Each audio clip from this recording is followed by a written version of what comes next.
बिस्मिल्लाहिर्रहमानिर्रहीम। Chapter number 1 and ये 10th class का unit number 10 simple harmonic motion and waves. ये है तो चैप्टर नंबर 1, लेकिन ये 9th में 9 चैप्टर हैं और ये जो है 10th में फर्स्ट चैप्टर यानी कि unit number 10 physics chapter number 10 simple harmonic motion and waves.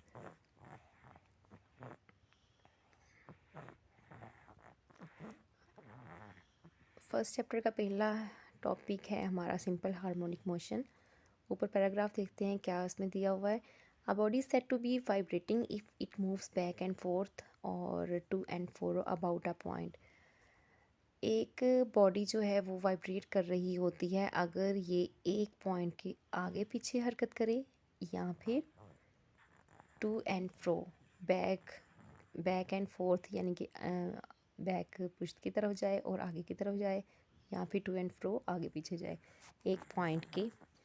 Another term for vibration is oscillation. अब वाइब्रेटिंग की जो एक और टर्म है उसको ऑसिलेशन कहते हैं। फॉर एग्जांपल जहाँ पे भी वाइब्रेटिंग या ऑसिलेशन का यूज़ होगा तो हम इन दोनों चीज़ों को कहेंगे कि एक पॉइंट के आगे पीछे हरकत हो रही है, तो वो चीज़ जो है वो ऑसिलेट भी कर रही है या फिर वाइब्रेट कर रही है। Another term a special kind of vibratory or oscillatory motion is called the simple harmonic motion। अब एक ख़ास किस्म की जो oscillatory motion होती है या एक ख़ास किस्म की vibratory motion होती है इसको simple harmonic motion भी कहते हैं, which is the main focus of this chapter। We will discuss important characteristics of simple harmonic motion and system executing simple harmonic motion। We will also introduce different types of waves and will demonstrate their properties with the help of ripple tank. अब इस chapter में तमाम जो हम discuss करेंगे वो है simple harmonic motion के बारे में, और जो भी सिंपल हार्मोनिक मोशन की करैक्टरिस्टिक्स हैं यानी कि जो भी इसकी खसूसियात हैं वो हम पढ़ेंगे, और डिफरेंट टाइप्स ऑफ वेव्स की पढ़ेंगे कि वेव क्या होती है, लहर होती है तो वो उसके सारी प्रॉपर्टीज़ पढ़ेंगे।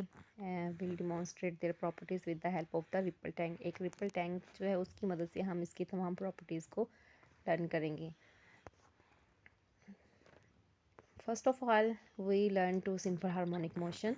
इन the following sections we will discuss simple harmonic motion of different systems. हम डिफरेंट सिस्टम्स के सिंपल हार्मोनिक मोशन के बारे में हम जो है वो पढ़ेंगे। The motion of mass attach to a spring on a horizontal frictionless surface. अब एक सिंपल जो मैस है, ठीक है, वो एक स्प्रिंग के साथ अटैच है और वो स्प्रिंग जो है वो एक ख़ास पॉइंट के साथ अटैच है, और जो फ्रिक्शनलेस सरफेस है जिस सरफेस के आगे पीछे वो हरकत कर रहा है वो फ्रिक्शनलेस है। फ्रिक्शनलेस यहाँ पे इसलिए यूज़ किया गया है कि फ्रिक्शन की वजह से किसी भी जिस्म की जो मूवमेंट होती है वो रुक जाती है, लेकिन अगर उसको फ्रिक्शन लेस कर दिया जाए तो वो अपनी मूवमेंट को जारी रखेगा। तो इस तरह उसकी प्रॉपर्टीज़ को लर्न करना भी आसान होगा। The motion of a ball placed in a bowl and the motion of a bob attach to a string are examples of the simple harmonic motion.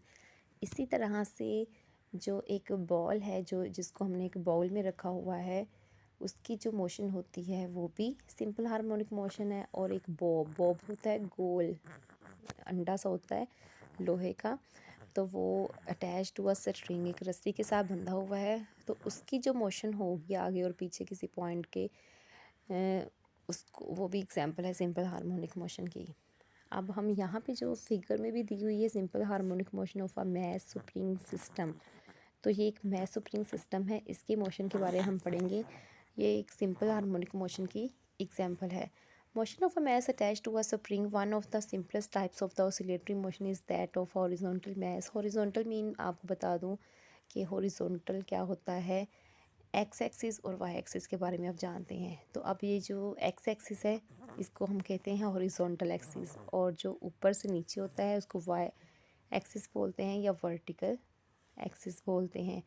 तो ये जो मैस स्प्रिंग सिस्टम है इसमें एक मैस होता है जिसके ऊपर एम लिखा हुआ है, तो एक स्प्रिंग के साथ अटैच है, ठीक है।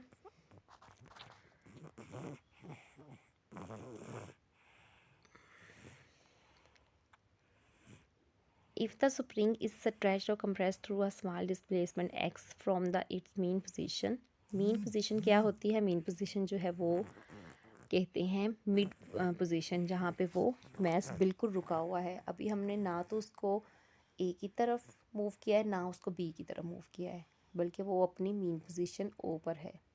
ठीक है, अब हमने क्या करना है, स्प्रिंग को अगर थोड़ा सा हम कंप्रेस्ड करें या स्ट्रेच करें, स्ट्रेच का मतलब है खींचना और कंप्रेस्ड का मतलब है दबाना। अगर हम उसको थोड़ा सा डिस्प्लेसमेंट एक्स की तरफ, ठीक है, खींचेंगे या कंप्रेस्ड करेंगे, ठीक है, उसकी मेन पोजीशन से, it exerts a force F on the mass. ठीक है, जब हम इसको कंप्रेस या स्ट्रेच करेंगे तो मैस एम पर एक फोर्स लगाएंगे। ठीक है, according to the Hooke's law this force is directly proportional to the change in length X of the spring. अब हुक्स लॉ के मुताबिक जो फोर्स जो है वो मैस एम पर एक्सर्ट करेगी, ठीक है, वो डायरेक्टली प्रोपोर्शनल होगी डिस्प्लेसमेंट के।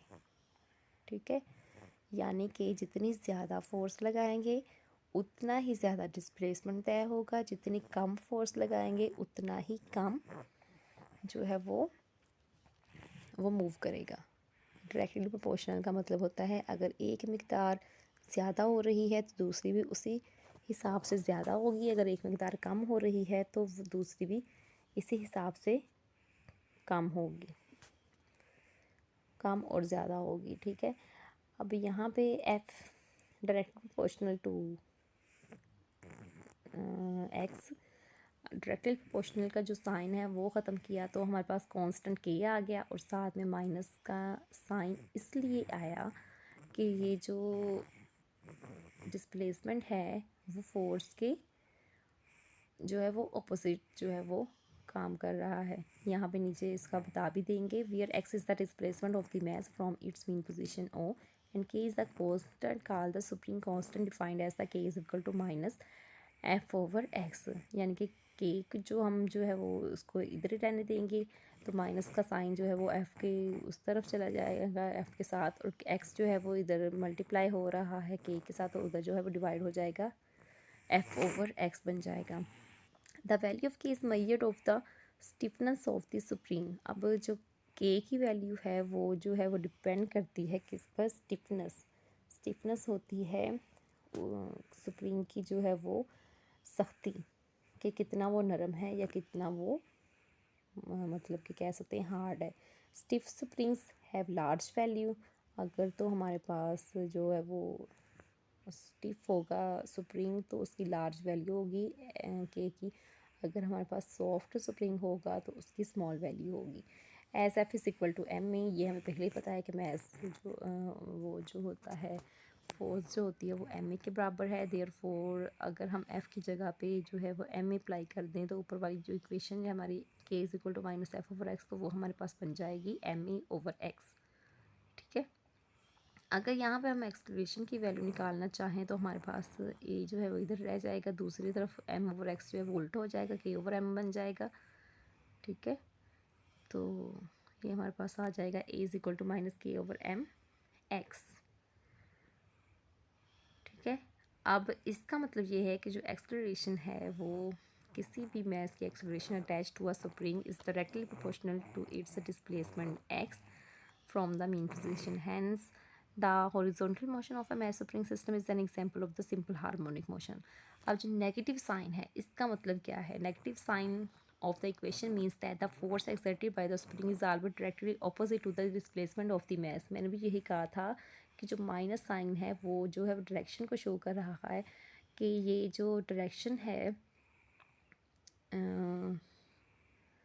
फोर्स जो हम अप्लाई कर रहे हैं स्प्रिंग के ऊपर वो हमेशा डिस्प्लेसमेंट के ऑपोजिट डायरेक्शन में जो है वो मतलब कि ऑपोजिट डायरेक्शन में है, इसलिए माइनस का साइन जो है वो उसकी डायरेक्शन को शो कर रहा है मैस की, कि जो हम फोर्स लगा रहे हैं वो डिस्प्लेसमेंट के ऑपोजिट डायरेक्शन की तरफ लगा रहे हैं। ठीक है, because the spring force always act towards the mean position it is sometimes called a restoring force. अब हमने मैस को खींचा एक्स की तरफ, लेकिन मैस जो दोबारा पीछे की तरफ आने की कोशिश करेगा, ठीक है, तो इस वजह से इसकी जो हमने जो है वो मैथ पे ऊपर फोर्स लगाई एक्स तक। ये जो फर्स्ट ए है, एरो का निशान जो है एक्स, हमने यहाँ तक इसको मैथ को खींचा, लेकिन वो रिस्टोरिंग फोर्स यानी कि इस स्प्रिंग के अंदर जो है रिस्टोरिंग फोर्स होती है, रीस्टोर होती है फोर्स, वो पीछे की तरफ आने की कोशिश करेगा। तो पीछे की तरफ आकर वो मीन पोजीशन पर नहीं रुकेगा, बल्कि एक और एक्स जो है डिस्प्लेसमेंट जो है वो तय करता हुआ आगे को कंप्रेस्ड हो जाएगा। ठीक है। Spring force always act towards the mean position. It is sometimes called a restoring force. Restoring force की अगर आपको definition आ जाए तो क्या होगी? Restoring force always pushes or pulls the object performing oscillatory motion towards the mean position.